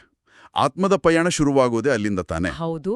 ಗರುಡ ಪುರಾಣದ ಪ್ರಕಾರ ಸಾವಿನ ಪ್ರಕ್ರಿಯೆಯಲ್ಲಿ ಮೊದಲು ಮಾತು ನಿಲ್ಲುತ್ತೆ, ಆಮೇಲೆ ಉಸಿರು ನಿಲ್ಲುತ್ತೆ. ಆ ಕ್ಷಣಕ್ಕೆ ಇಬ್ಬರು ಯಮದೂತರು ಬಂದು ಆತ್ಮಕ್ಕೆ ಯಮಪಾಶ ಅಂದ್ರೆ ಒಂದು ರೀತಿಯ ಹಗ್ಗವನ್ನು ಹಾಕಿ ಯಮಲೋಕಕ್ಕೆ ಎಳೆದುಕೊಂಡು ಹೋಗ್ತಾರೆ ಅಂತ ಹೇಳಲಾಗುತ್ತೆ. ಒಂದು ನಿಮಿಷ, ಯಮಪಾಶ ಅಂದ್ರೆ ಅದೊಂದು ರೂಪಕನ ಅಥವಾ ನಿಜವಾಗ್ಲೂ ಹಗ್ಗ ಹಾಕಿ ಎಳೆಯೋ ತರನ? ಇದೊಂದು ಸಾಂಕೇತಿಕ ವಿವರಣೆ ಅಂತಾನೂ ಹೇಳ್ಬೋದು. ಅಂದ್ರೆ ಆತ್ಮ ತನ್ನ ಇಚ್ಛೆಯಂತೆ ದೇಹ ಬಿಟ್ಟು ಹೋಗಲ್ಲ. ಓ ಹಾಗೆ. ಲೌಕಿಕ ಪ್ರಪಂಚದ ನಂಟು, ಆಸೆಗಳು ಅದೆಲ್ಲ ಅದನ್ನ ಹಿಡಿದಿಟ್ಕೊಂಡಿರುತ್ತೆ. ಯಮಪಾಶ ಅನ್ನೋದು ಆ ಬಂಧನದಿಂದ ಆತ್ಮವನ್ನ ಬಲವಂತವಾಗಿ ಬೇರ್ಪಡಿಸೋ ಒಂದು ಕ್ರಿಯೆ. ಆದ್ರೆ ಎಲ್ಲರ ಪಯಣನೂ ಹೀಗೆ ಕಷ್ಟಕರವಾಗಿರುತ್ತಾ? ಪುಣ್ಯ ಮಾಡಿದವ್ರಿಗೂ ಇದೇನಾ? ಇಲ್ಲ, ಅಲ್ಲೇ ವ್ಯತ್ಯಾಸ ಇರೋದು. ಬದುಕಿದ್ದಾಗ ಒಳ್ಳೆಯ ಕೆಲಸ, ಪುಣ್ಯದ ಕೆಲಸ ಮಾಡಿದ ಆತ್ಮಗಳನ್ನ ಕರ್ಕೊಂಡ್ ಹೋಗಕ್ಕೆ ದೇವಲೋಕದಿಂದ ವಿಶೇಷ ವಾಹನ ಬರುತ್ತೆ ಅಂತ ಹೇಳಲಾಗತ್ತೆ. ಆದ್ರೆ ಪಾಪ ಮಾಡಿದ ಆತ್ಮಗಳ ಪಯಣ ಮಾತ್ರ ಅದು ಬೆಂಕಿ, ಕತ್ತಲೆಯಿಂದ ಕೂಡಿದ ಭಯಾನಕ ದಾರಿಯಲ್ಲಿ ಸಾಗತ್ತೆ. ಸರಿ, ಯಮಲೋಕ ತಲುಪಿದ ಮೇಲೆ ಮೊದಲ ದಿನ ಏನಾಗುತ್ತೆ? ಮೊದಲ ದಿನ ಯಮದೂತರು ಆತ್ಮವನ್ನ ಯಮಧರ್ಮರಾಯನ ಮುಂದೆ ನಿಲ್ಲಿಸ್ತಾರೆ. ಆದ್ರೆ ಇಲ್ಲಿ ಒಂದು ಆಶ್ಚರ್ಯಕರವಾದ ವಿಷಯ ಇದೆ. ವಿಚಾರಣೆ ತಕ್ಷಣ ಶುರುವಾಗಲ್ಲ. ಬದಲಿಗೆ ಯಮನ ಆಜ್ಞೆಯಂತೆ ಯಮದೂತರು ಆ ಆತ್ಮವನ್ನ ಮತ್ತೆ ಭೂಮಿಗೆ, ಅದು ವಾಸವಾಗಿದ್ದ ಮನೆಗೆ ವಾಪಸ್ ಕರ್ಕೊಂಡ್ಬಂದ್ಬಿಡ್ತಾರೆ. ಏನು, ಯಮಲೋಕಕ್ಕೆ ಕರ್ಕೊಂಡೋಗಿ ಮತ್ತೆ ವಾಪಸ್ ಮನೆಗೆ ತಂದು ಬಿಡ್ತಾರ? ಯಾಕೀಗೆ? ಸ್ವಲ್ಪ ನಗುತ್ತಾ, ಒಳ್ಳೆ ಪ್ರಶ್ನೆ. ಇದ್ರ ಹಿಂದೆ ಒಂದು ಆಳವಾದ ಕಾರಣ ಇದೆ. ಆತ್ಮಕ್ಕೆ ತಾನು ಸತ್ತಿದ್ದೇನೆ ಅನ್ನೋ ಸತ್ಯವನ್ನು ಒಪ್ಕೊಳ್ಳೋಕೆ ಸಾಧ್ಯವಾಗೋದಿಲ್ಲ. ಅದಕ್ಕೆ ತನ್ನ ಕುಟುಂಬ, ತನ್ನ ವಸ್ತುಗಳ ಮೇಲೆ ಇನ್ನೂ ವಿಪರೀತ ಮೋಹ ಇರುತ್ತೆ. ಹಾಗಾಗಿ ಮುಂದಿನ 12 ದಿನಗಳ ಕಾಲ ಆ ಆತ್ಮ ತನ್ನ ಮನೆಯಲ್ಲೇ ಇರುತ್ತೆ. ತನ್ನ ದೇಹವನ್ನು ಸೇರೋಕೆ ಪ್ರಯತ್ನಿಸುತ್ತೆ, ಮನೆಯವರ ಜೊತೆ ಮಾತಾಡೋಕೆ ಒದ್ದಾಡುತ್ತೆ. ಹೌದು, ತನ್ನದೇ ಅಂತ್ಯಕ್ರಿಯೆಯನ್ನ, ತನ್ನವರಿಗೊಳ್ಳನ್ನ ನೋಡುತ್ತಾ ಅಲ್ಲಿಯೇ ಇರುತ್ತೆ. ಇದು ಕೇಳೋಕೆಷ್ಟು ಕಷ್ಟ ಅಲ್ವಾ? ಹಾಗಾದ್ರೆ ಆ 12 ದಿನಗಳಲ್ಲಿ ನಡೆಯೋ ಪಿಂಡ ಪ್ರದಾನ ಅನ್ನೋ ಶಾಸ್ತ್ರಕ್ಕೂ ಇದಕ್ಕೂ ಏನಾದ್ರೂ ಸಂಬಂಧ ಇದೆಯಾ? ಖಂಡಿತವಾಗಿಯೂ ಇದೆ. ಇದೇ ಆ 12 ದಿನಗಳ ಪ್ರಮುಖ ಉದ್ದೇಶ. ಹೇಗೆ? ಗರುಡ ಪುರಾಣದ ಪ್ರಕಾರ ದೇಹವನ್ನು ಬಿಟ್ಟ ಆತ್ಮಕ್ಕೆ ಒಂದು ರೂಪ ಇರೋದಿಲ್ಲ, ಅದು ಅತಂತ್ರ ಸ್ಥಿತಿಯಲ್ಲಿ ಇರುತ್ತೆ. ಪಿಂಡ ಪ್ರದಾನ ಅನ್ನೋ ಈ ಕ್ರಿಯೆಯ ಮೂಲಕ ಕುಟುಂಬದವರು ಅರ್ಪಿಸುವ ಅನ್ನದ ಪಿಂಡಗಳಿಂದ ಅಂದ್ರೆ ಪಿಂಡ ಪ್ರದಾನ ಅನ್ನೋದು ಕೇವಲ ಒಂದು ಸಂಪ್ರದಾಯ ಅಲ್ಲ, ಅದು ಆತ್ಮದ ಮುಂದಿನ ಪಯಣಕ್ಕೆ ಬೇಕಾದ ಒಂದು ಪ್ರಿಪರೇಷನ್. ನಿಖರವಾಗಿ. ಹಾಗಾದ್ರೆ 13ನೇ ದಿನದಿಂದ ನಿಜವಾದ ಪಯಣ ಶುರು. ಹೌದು, 13ನೇ ದಿನ ಯಮದೂತರು ಮತ್ತೆ ಬಂದು ಆ ಹೊಸ ಶರೀರ ಪಡೆದ ಆತ್ಮವನ್ನು ಕರೆದುಕೊಂಡು ಹೋಗ್ತಾರೆ. ಇಲ್ಲಿಂದ ಶುರುವಾಗೋದೇ ಆತ್ಮದ ಅಗ್ನಿಪರೀಕ್ಷೆ. ಯಮಲೋಕದಲ್ಲಿ 2 ದ್ವಾರಗಳು ಅಂತ ಕೇಳಿದ್ದೆ. ಹೌದು, ಉತ್ತರ ದ್ವಾರ ಮತ್ತೆ ದಕ್ಷಿಣ ದ್ವಾರ. ಪುಣ್ಯ ಮಾಡಿದ ಆತ್ಮಗಳು ಉತ್ತರ ದ್ವಾರದ ಮೂಲಕ ಹೂವಿನ ಹಾದಿಯಲ್ಲಿ ಆರಾಮವಾಗಿ ಪ್ರಯಾಣಿಸ್ತವೆ. ಮತ್ತೆ ಪಾಪ ಮಾಡಿದ ಆತ್ಮಗಳು? ಖಂಡಿತ ದಕ್ಷಿಣ ದ್ವಾರದ ಮೂಲಕ ಅಲ್ವಾ? ಸರಿಯಾಗಿ ಹೇಳಿದ್ರಿ. ಪಾಪ ಕಾರ್ಯಗಳನ್ನು ಮಾಡಿದ ಆತ್ಮಗಳು ದಕ್ಷಿಣ ದ್ವಾರದ ಮೂಲಕ ಪ್ರಯಾಣಿಸಬೇಕು. ಇದೇ 45 ದಿನಗಳ ಕಾಲ ನಡೆಯುವ ಅತ್ಯಂತ ಭಯಾನಕ ಮತ್ತು ಕಠೋರವಾದ ಪ್ರಯಾಣ. ಈ 45 ದಿನಗಳ ಪಯಣದ ಬಗ್ಗೆ ಕೇಳಿದ್ರೆ ಅರ್ಜುನ್ ಜನ್ಯ ಅವರು ತಮ್ಮ ಸಹೋದರನ ಆತ್ಮಕ್ಕೆ ಸದ್ಗತಿ ಸಿಗ್ಲಿ ಅಂತ ಶಾಸ್ತ್ರೋಕ್ತ ಕಾರ್ಯಗಳನ್ನು ಮಾಡಿದ್ದು ನೆನಪಾಗುತ್ತೆ. ಬಹುಶಃ ಈ ಕಠಿಣ ಪಯಣವನ್ನು ಸುಲಭ ಮಾಡೋಕೆ ಅವರು ಪ್ರಯತ್ನ ಪಟ್ಟಿರಬೇಕು. ಹೇಗಿರುತ್ತೆ ಈ ದಾರಿ? ಹೌದು, ಆ ಪಯಣ ಸುಲಭದ್ದಲ್ಲ. ಆಕಾರಗಳಲ್ಲಿ ವಿವರಿಸಿರೋ ಪ್ರಕಾರ ದಾರಿಯುದ್ದಕ್ಕೂ ಸುಡೋ ಕೆಂಡಗಳ ಮೇಲೆ ನಡೆಯಬೇಕು, ಬೆಂಕಿ ನದಿ ದಾಟಬೇಕು. ಅಯ್ಯೋ, ಯಮಕಿಂಕರರು ಮುಳ್ಳಿನ ಚಾಟೆಯಿಂದ ಹೊಡಿತಾ ಓಡಿಸ್ತಾರೆ. ಭಯಂಕರ ರೂಪದ ನಾಯಿಗಳು ಬೆನ್ನಟ್ಟಿ ಬಂದು ಕಚ್ಚುತ್ತವೆ. ಇದು ಶಾರೀರಿಕ ಹಿಂಸೆ ಮಾತ್ರವಲ್ಲ, ಮಾನಸಿಕ ಯಾತನೆಯೂ ಹೌದು. ಈ ದಾರಿಯಲ್ಲಿ ವೈತರಣಿ ಅನ್ನೋ ಒಂದು ನದಿ ಬರುತ್ತೆ ಅಂತನೂ ಉಲ್ಲೇಖ ಇದೆಯಲ್ಲ, ಅದರ ವಿಶೇಷತೆ ಏನು? ವೈತರಣಿ ನದಿ ಅನ್ನೋದು ಈ ಪಯಣದ ಅತೀ ಕಷ್ಟಕರವಾದ ಭಾಗ. ಹೌದಾ? ಅಲ್ಲಿ ನೀರಿಗೆ ಬದಲು ರಕ್ತ, ಕೀವು ಹರಿಯುತ್ತಿರುತ್ತೆ. ವಿಷದ ಹಾವುಗಳು, ಚೇಳುಗಳಂತಹ ಜಂತುಗಳು ತುಂಬಿರ್ತವೆ ಅಂತ ಪುರಾಣ ಹೇಳುತ್ತೆ. ಇದನ್ನ ದಾಟೋದು ಅಸಾಧ್ಯ. ಹಾಗಾದ್ರೆ ಇದನ್ನ ದಾಟೋದು ಹೇಗೆ? ಏನಾದ್ರೂ ದಾರಿ ಇದೆಯಾ? ಇಲ್ಲಿ ಗೋದಾನದ ಮಹತ್ವವನ್ನು ಹೇಳಲಾಗಿದೆ. ಗೋದಾನ? ಹೌದು, ಬದುಕಿದ್ದಾಗ ನಿಸ್ವಾರ್ಥ ಭಾವದಿಂದ ಗೋದಾನ ಮಾಡಿದ್ರೆ ಆ ಹಸುವು ತನ್ನ ಬಾಲದ ಸಹಾಯದಿಂದ ಈ ನದಿಯನ್ನು ದಾಟಿಸಲು ಸಹಾಯ ಮಾಡುತ್ತೆ ಅನ್ನೋದು ಒಂದು ನಂಬಿಕೆ. ಅಂದ್ರೆ ಇದು ಕೇವಲ ಒಂದು ಹಸುವಿನ ದಾನವಲ್ಲ. ಖಂಡಿತ ಅಲ್ಲ. ಬದಲಿಗೆ ನಾವು ಬದುಕಿದ್ದಾಗ ಮಾಡಿದ ನಿಸ್ವಾರ್ಥ ಸೇವೆ, ದಾನಧರ್ಮಗಳು ನಮ್ಮ ಕಷ್ಟದ ಸಮಯದಲ್ಲಿ ನಮ್ಮನ್ನು ಕಾಪಾಡುತ್ತವೆ ಅನ್ನೋದರ ಸಂಕೇತ. ವೈತರಣಿ ನದಿ ಅನ್ನೋದು ನಾವು ಮಾಡಿದ ಪಾಪಗಳೇ ಒಂದು ನದಿಯ ರೂಪ ತಾಳಿದಂತೆ.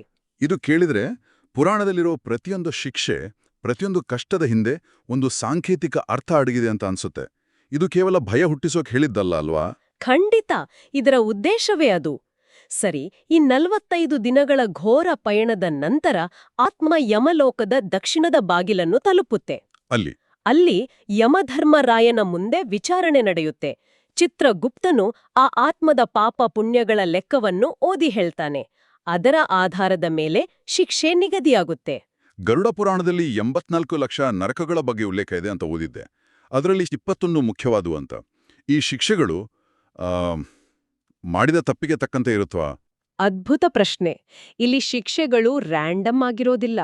ಅವುಗಳಲ್ಲಿ ಒಂದು ರೀತಿಯ ಪೋಯೆಟಿಕ್ ಜಸ್ಟಿಸ್ ಇರುತ್ತೆ. ಮಾಡಿದ ಪಾಪಕ್ಕೂ ಅನುಭವಿಸೋ ಶಿಕ್ಷೆಗೂ ನೇರ ಸಂಬಂಧ ಇರುತ್ತೆ.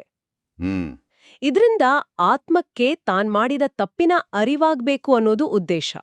ಹಾಗಾದ್ರೆ ಕೆಲವು ಉದಾಹರಣೆಗಳನ್ನ ನೋಡೋಣ.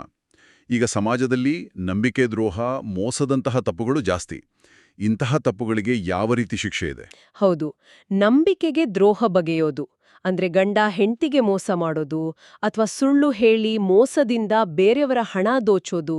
ಹೌದು, ಇಂತಹ ತಪ್ಪು ಮಾಡಿದವರಿಗೆ ಅಂಧತಾಮಿಸ್ರ ನರಕ ಅಂತ ಹೇಳಲಾಗುತ್ತೆ. ಇಲ್ಲಿ ಅವರ ಕಣ್ಣುಗಳನ್ನು ಕುಕ್ಕಿ ಕುರುಡರನ್ನಾಗಿ ಮಾಡಲಾಗುತ್ತೆ. ಕಣ್ಣುಗಳನ್ನೇ ಯಾಕೆ? ಇದರ ಹಿಂದಿನ ಸಂಕೇತ ಏನು? ಸಂಕೇತ ಸ್ಪಷ್ಟವಾಗಿದೆ. ಬದುಕಿದ್ದಾಗ ತಮ್ಮ ಕರ್ತವ್ಯಕ್ಕೆ, ಸತ್ಯಕ್ಕೆ ಕುರುಡರಾಗಿ ವರ್ತಿಸಿದ್ರಲ್ಲ, ಅದೇ ರೀತಿ ಶಿಕ್ಷೆಯೂ ದೃಷ್ಟಿ ಕಳೆದುಕೊಳ್ಳೋದ್ರಲ್ಲೇ ಇರುತ್ತೆ. ತಾವು ಮಾಡಿದ ತಪ್ಪಿನ ಪರಿಣಾಮವನ್ನು ಅಕ್ಷರಶಃ ಅನುಭವಿಸುವಂತೆ ಮಾಡೋದು. ಸರಿ. ಇನ್ನು ಹಿರಿಯರಿಗೆ, ತಂದೆ ತಾಯಿಗೆ ನೋವು ಕೊಡುವರ ಬಗ್ಗೆ ಏನ್ ಹೇಳಲಾಗಿದೆ? ಯಾಕಂದ್ರೆ ಇದು ಇವತ್ತಿನ ಕಾಲದಲ್ಲಿ ನಾವು ಹೆಚ್ಚಾಗಿ ನೋಡ್ತಿರೋ ಒಂದು ದೊಡ್ಡ ಸಮಸ್ಯೆ. ಹೌದು, ಇದಕ್ಕಾಗಿಯೇ ಕಾಲಸೂತ್ರ ನರಕ ಅನ್ನೋದಿದೆ. ತಂದೆ ತಾಯಿಯನ್ನು ಸರಿಯಾಗಿ ನೋಡಿಕೊಳ್ಳದೆ ಅವರಿಗೆ ನೋವು ಕೊಟ್ಟವರನ್ನು ಸುಡುತ್ತಿರುವ ತಾಮ್ರದ ನೆಲದ ಮೇಲೆ ನಿಲ್ಲಿಸಿ ಹಿಂಸಿಸಲಾಗುತ್ತೆ. ಅಂದ್ರೆ ಅವರು ತಮ್ಮ ಹಿರಿಯರಿಗೆ ಕೊಟ್ಟ ನಿರಂತರ ಬೇಗೆ ಆ ಸುಡುವ ನೋವನ್ನು ಅವರೂ ಅನುಭವಿಸಬೇಕು ಅನ್ನೋದು. ನಿಖರವಾಗಿಯೇ. ಹಾಗೆಯೇ ಪ್ರಾಣಿ ಪಕ್ಷಿಗಳನ್ನು ಕೇವಲ ರುಚಿಗಾಗಿ ಕೊಂದು ತಿನ್ನುವವರಿಗೆ ಕುಂಭೀಪಾಕ ನರಕದಲ್ಲಿ ಕುದಿಯೋ ಎಣ್ಣೆಯಲ್ಲಿ ಹಾಕ್ತಾರೆ ಅಂತನೂ ಉಲ್ಲೇಖ ಇದೆ. ಇಲ್ಲೂ ಶಿಕ್ಷೆ ಮಾಡಿದ ತಪ್ಪನ್ನು ನೇರವಾಗಿ ಹೋಲುತ್ತೆ ಅಲ್ವಾ? ಹೌದು, ಅಡಿಗೆ ಮಾಡಿ ತಿಂದ ಪಾಪಕ್ಕೆ ಅವರನ್ನೇ ಕುದಿಯೋ ಎಣ್ಣೆಯಲ್ಲಿ ಹಾಕಿ ಬೇಯಿಸೋದು. ನೀವು ನೋಡಿದ ಹಾಗೆ ಪ್ರತಿಯೊಂದು ಶಿಕ್ಷೆಯೂ ಆತ್ಮಕ್ಕೆ ತಾನು ಮಾಡಿದ ತಪ್ಪಿನ ಗಂಭೀರತೆಯನ್ನು ಮನವರಿಕೆ ಮಾಡಿಕೊಡುವ ಒಂದು ಪಾಠ. ಇದು ಸೇಡಿಗಿಂತ ಹೆಚ್ಚಾಗಿ ಕರ್ಮದ ಪಾಠ. ಆದ್ರೆ ಈಗಿನ ಕಾಲದ ಕೇಳುಗರಿಗೆ ಇದೆಲ್ಲ ಒಂದು ರೀತಿಯಲ್ಲಿ ಸಮಾಜವನ್ನು ನಿಯಂತ್ರಣದಲ್ಲಿಡಲು, ಜನರಲ್ಲಿ ಭಯ ಹುಟ್ಟಿಸಿ ಅವರನ್ನು ಸರಿದಾರಿಯಲ್ಲಿಡಲು ಸೃಷ್ಟಿಸಿದ ಕಥೆಗಳಂತೆ ಅನ್ಸ್ಬೋದು. ಈ ಪುರಾಣದ ಕಥೆಗಳನ್ನ ನಾವು ಇವತ್ತು ಹೇಗೆ ಅರ್ಥ ಮಾಡ್ಕೊಳ್ಬೇಕು? ತುಂಬಾ ಮುಖ್ಯವಾದ ಪ್ರಶ್ನೆ. ಇದನ್ನ 2 ರೀತಿಯಲ್ಲೂ ನೋಡಬಹುದು. ಒಂದು, ಇದರಲ್ಲಿ ಹೇಳಿರೋ ಎಲ್ಲವನ್ನೂ ಅಕ್ಷರಶಃ ನಂಬುವ ದೊಡ್ಡ ವರ್ಗ ಇದೆ. ಸರಿ. ಮತ್ತೊಂದು ಕಡೆ ಇದನ್ನ ಒಂದು ತಾತ್ವಿಕ ಚೌಕಟ್ಟಾಗಿ ನೋಡಬಹುದು. ಅಂದ್ರೆ ನರಕ ಅನ್ನೋದು ಸಾವಿನ ನಂತರ ಸಿಗೋ ಒಂದು ಜಾದ ಅನ್ನೋದಕ್ಕಿಂತ ನಾವು ಬದುಕಿದ್ದಾಗ ಮಾಡುವ ತಪ್ಪುಗಳಿಂದ ಅನುಭವಿಸೋ ಮಾನಸಿಕ ಯಾತನೆ, ಕುತ್ತಬೋಧದ ಸಂಕೇತ ಅಂತಾನೂ ಅರ್ಥೈಸಬಹುದು. ಹೇಗ್ ನೋಡಿದ್ರೂ ಇದರ ಮೂಲ ಸಂದೇಶ ಒಂದೇ. ಹೌದು, ಪ್ರತಿಯೊಂದು ಕ್ರಿಯೆಗೂ ಒಂದು ಪರಿಣಾಮ ಇದ್ದೇ ಇರುತ್ತೆ ಮತ್ತು ನಮ್ಮ ಕೆಲಸಗಳಿಗೆ ನಾವೇ ಹೊಣೆಗಾರರು. ಸರಿ, ಈ ಪುರಾಣದ ಮಾತುಗಳನ್ನೆಲ್ಲ ಒಂದು ಕಡೆ ಇಡೋಣ. ನಮ್ಮ ಆಕರದಲ್ಲಿ ಕರ್ನಾಟಕದಲ್ಲಿ ನಡೆದ ಒಂದು ನೈಜ ಆಶ್ಚರ್ಯಕರ ಘಟನೆ ಬಗ್ಗೆನೂ ಹೇಳಲಾಗಿದೆ. ಹೌದು, ಮೈಸೂರಿನ ಗಂಗಾಧರನ್ನೋ ವ್ಯಕ್ತಿಯ ಅನುಭವ. ಏನದು? ಇದು ಇತ್ತೀಚೆಗೆ ನಡೆದ ಘಟನೆ. ಮೈಸೂರು ಜಿಲ್ಲೆಯ ಕೆಆರ್ ನಗರದ ಬೀರನಹಳ್ಳಿಯ ಗಂಗಾಧರ್ ಎಂಬುವರು ಇದ್ದಕ್ಕಿದ್ದಂತೆ ತೀರಿಕೊಂಡ್ರು. ಓಕೆ. ಮನೆಯವರೆಲ್ಲ ಅಳುದು ಅಂತ್ಯಕ್ರಿಯೆಗೆ ಸಿದ್ಧತೆ ಮಾಡ್ಕೊಳ್ತಿದ್ರು. ಸರಿ ಸುಮಾರು 6 ಗಂಟೆಗಳ ನಂತರ ಇದ್ದಕ್ಕಿದ್ದಂತೆ ಅವರು ಎದ್ದು ಕೂತ್ರು. 6 ಗಂಟೆಗಳ ನಂತರ? ನಂಬೋಕೆ ಕಷ್ಟ. ಹಾಗಾದ್ರೆ ಆ 6 ಗಂಟೆಗಳ ಕಾಲ ಅವರಿಗೆ ಆದ ಅನುಭವವಾದ್ರೂ ಏನು? ಅವರು ಏನ್ ಹೇಳಿದ್ರು? ಅವರೇ ಹೇಳೋ ಪ್ರಕಾರ ಅವರ ಜೀವ ಒಂದು ಹಕ್ಕಿ ತರ ಆಕಾಶದಲ್ಲಿ ತೇಲುತ್ತಿತ್ತಂತೆ. ಹೌದಾ? ಆಗ ಕೆಲವರು ಬಂದು ಅವರನ್ನ ಹಿಡಿಕೊಂಡ್ರು. ಆ ಸಮಯದಲ್ಲಿ ಈ ಮೊದಲೇ ತೀರಿಕೊಂಡಿದ್ದ ಅವರ ತಂದೆಯ ಆತ್ಮ ಅಲ್ಲಿಗೆ ಬಂದು ಇವನನ್ನು ಬಿಟ್ಟುಬಿಡಿ ಅಂತ ಬೇಡಿಕೊಂಡಿತ್ತಂತೆ. ಆಮೇಲೆ ಅವರ ತಂದೆಯ ಮಾತಿಗೆ ಕಟ್ಟುಬಿದ್ದು ಆ ದೂತರು ಇವರನ್ನು ಬಿಟ್ರು. ನಂತರ ಅವರಿಗೆ ಯಮಲೋಕ, ಯಮರಾಯ, ಯಮದೂತರೆಲ್ಲ ಕಾಣಿಸಿದ್ರಂತೆ. ಯಮದೂತರು ಇವರನ್ನು ಎಳೆಯೋಕೆ ಬಂದಾಗ ಮತ್ತೆ ಅವರ ತಂದೆ ಅಡ್ಡ ಬಂದು ತಡೆದ್ರು. ಒಂದು ಕಡೆ ದೂತರು ಎಳಿತಿದ್ರೆ ಇನ್ನೊಂದ್ ಕಡೆ ಇವರು ಬೇಡ ಬೇಡ ಅಂತ ಕೂಗ್ತಿದ್ರಂತೆ. ಅವರ ಆತ್ಮಕ್ಕೆ ಆ ಲೋಕದಲ್ಲಿ ಈ ಅನುಭವ ಆಗ್ತಿದ್ದಾಗ ಇಲ್ಲಿ ಭೂಮಿ ಮೇಲೆದ್ದ ಅವರ ದೇಹಕ್ಕೇನಾಯ್ತು? ಅಲ್ಲಿ ಆತ್ಮಕ್ಕೆ ಆ ಅನುಭವ ಆದ ತಕ್ಷಣ ಇಲ್ಲಿ ಅವರ ದೇಹದಿಂದ ಜೋರಾಗಿ ಕಿರಿಚಾಟಕೆಯೋಕೆ ಶುರುವಾಯಿತು. ಉಸಿರಾಟ ಮತ್ತೆ ಶುರುವಾಗಿ ಕಣ್ಣು ಬಿಟ್ಟು ಎದ್ದು ಕೂತರು. ಈ ಘಟನೆ ನಂತರ ಅವರ ಜೀವನದಲ್ಲಿ ಏನಾದರೂ ಬದಲಾವಣೆ ಆಯ್ತಾ? ಊರಿನ ಜನ, ಮನೆಯವರು ಇದನ್ನೆಲ್ಲ ಹೇಗೆ ಸ್ವೀಕರಿಸಿದ್ರು? ಖಂಡಿತ ಬದಲಾವಣೆ ಆಯ್ತು. ಈ ಅನುಭವದ ನಂತರ ಅವರು ಹೆಚ್ಚು ಆಧ್ಯಾತ್ಮದ ಕಡೆ ವಾಲಿದ್ರು ಅಂತ ಹೇಳಲಾಗತ್ತೆ. ಇನ್ನು ಊರಿನ ಜನ? ಅವರಿಗೆಲ್ಲ ಇದು ಒಂದು ಪವಾಡ. ತಮ್ಮ ಕಣ್ಣು ಮುಂದೆಯೇ ಸತ್ತು ಬದುಕಿದ ವ್ಯಕ್ತಿಯನ್ನು ನೋಡಿದಾಗ ಪುರಾಣಗಳಲ್ಲಿ ಕೇಳಿದ ಕಥೆಗಳು ನಿಜವಿರಬಹುದೇನೋ ಅನ್ನೋ ನಂಬಿಕೆ ಅವರಲ್ಲಿ ಮತ್ತಷ್ಟು ಗಟ್ಟಿಯಾಯಿತು. ಈ ಗಂಗಾಧರ ಅವರ ಅನುಭವದಂತಹ ಘಟನೆಗಳು ಪುರಾಣದ ವಿವರಣೆಗಳಿಗೆ ಒಂದು ಆಧುನಿಕ ಆಯಾಮವನ್ನು ಕೊಡುತ್ತೆ. ಇದು ನಂಬಿಕೆ ಅಪನಂಬಿಕೆಗಳ ನಡುವಿನ ಚರ್ಚೆಯನ್ನು ಇನ್ನಷ್ಟು ಹೆಚ್ಚಿಸುತ್ತೆ. ಹೌದು, ಇದನ್ನೆಲ್ಲ ಕೇಳಿದಾಗ ಗರುಡ ಪುರಾಣ ಕೇವಲ ಭಯ ಹುಟ್ಟಿಸೋ ಗ್ರಂಥ ಅಲ್ಲ. ಹೌದು, ಬದ್ಲಿಗೆ ನಮ್ಮ ಜೀವನವನ್ನು ಹೇಗೆ ನಡೆಸಬೇಕು ಅನ್ನೋದಕ್ಕೆ ಒಂದು ನೈತಿಕ ದಿಕ್ಸೂಚಿ ಅನ್ನೋದು ಸ್ಪಷ್ಟವಾಗುತ್ತೆ. ಸರಿ, ಇವತ್ತಿನ ಈ ಚರ್ಚೆಯನ್ನು ಒಟ್ಟಾರೆಯಾಗಿ ನೋಡಿದರೆ ಅರ್ಜುನ್ಜನ್ಯವರ ವೈಯಕ್ತಿಕ ಹುಡುಕಾಟದಿಂದ ಶುರುವಾಗಿ ಗರುಡ ಪುರಾಣದ ಮೂಲ, ಆತ್ಮದ 45 ದಿನಗಳ ಸಾಂಕೇತಿಕ ಪಯಣ, ಪಾಪ ಪುಣ್ಯಗಳಿಗೆ ಸಿಗುವ ಶಿಕ್ಷೆಗಳ ಹಿಂದಿನ ತತ್ವ, ಮತ್ತೆ ಗಂಗಾಧರ್ ಅವರ ಅನುಭವದವರೆಗೆ ನಾವು ಹಲವಾರು ಆಳವಾದ ವಿಷಯಗಳನ್ನು ಚರ್ಚೆ ಮಾಡಿದ್ದೇವೆ. ಖಂಡಿತ. ಇದರ ಮುಖ್ಯ ಸಾರಾಂಶ ಅಂದ್ರೆ ನಮ್ಮ ಕರ್ಮಗಳ ಬಗ್ಗೆ ಎಚ್ಚರದಿಂದ ಇರಬೇಕು ಅನ್ನೋದು. ನಾವು ಮಾಡುವ ಪ್ರತಿಯೊಂದು ಕೆಲಸಕ್ಕೂ ಒಳ್ಳೆದಕ್ಕಾಗ್ಲಿ ಕೆಟ್ಟದ್ದಕ್ಕಾಗ್ಲಿ ಒಂದು ಪರಿಣಾಮ ಇದ್ದೇ ಇರುತ್ತೆ ಅನ್ನೋ ಸಂದೇಶವನ್ನು ಇದು ಒತ್ತಿ ಹೇಳುತ್ತೆ. ಹೌದು. ಹಾಗಾದ್ರೆ ಈ ಚರ್ಚೆಯ ಕೊನೆಯಲ್ಲಿ ಕೇಳುಗರ ಆಲೋಚನೆಗೆ ಒಂದು ಪ್ರಶ್ನೆಯನ್ನು ಬಿಟ್ಟುಹೋಗೋಣ. ಖಂಡಿತ. ನಮ್ಮ ಹಿಂದಿನ ಕಾರ್ಯಗಳೇ ನಮ್ಮ ಮರಣಾನಂತರದ ಪಯಣದ ಕಥೆಯನ್ನು ಬರೆಯುತ್ತೆ ಅನ್ನೋದಾದ್ರೆ, ಅರ್ಜುನ್ಜನ್ಯವರು ಹೇಳಿದ ಹಾಗೆ ನಮ್ಮ ಹುಟ್ಟು ಸಾವಿನ ನಡುವೆ ಇರೋ ಆ ಸಣ್ಣ ಡ್ಯಾಶ್ ಇದೆಯಲ್ಲ, ಆ ಜಾಗದಲ್ಲಿ ನಾವು ಸದ್ಯ ಯಾವ ರೀತಿಯ ಕಥೆಯನ್ನು ಬರೆಯುತ್ತಿದ್ದೇವೆ?